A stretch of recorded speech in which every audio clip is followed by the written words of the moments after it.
Danske Jens Larsen fra firmaet MBX er i Tokyo for at fremlægge et tilbud for sine japanske forretningsforbindelser. I sidste øjeblik er det blevet besluttet, at det er Jens Larsen, der skal afsted i stedet for Peter Jansen, som ellers plejede at forhandle med japanerne.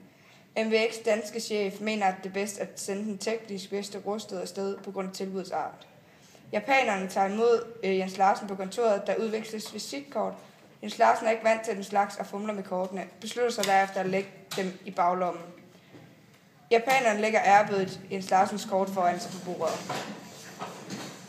Goddag, jeg er Jens Larsen fra MBX, og jeg er som teknisk assistent den der ved mest om XY-produktet.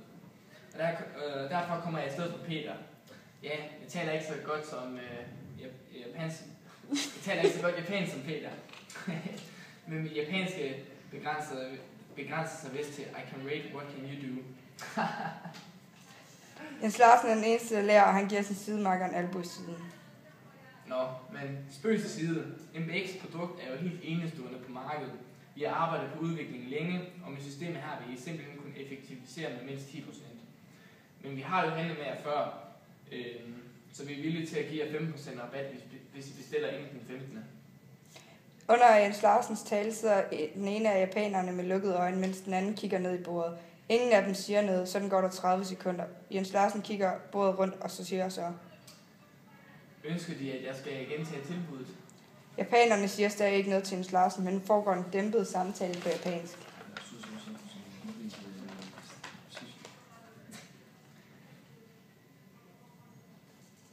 Det er et udmærket tilbud, Mr. Jens. Ja, ikke. Jeg synes faktisk også, det er et meget godt tilbud, hvis jeg selv skulle sige det. Vil det så sige, at du accepterer prisen?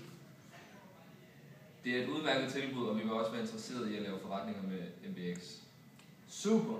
Ja, altså med hensyn til leveringen, hvornår passer det så dem? Jo, vi skal tilfredse med de ydelser, vi har fået tidligere.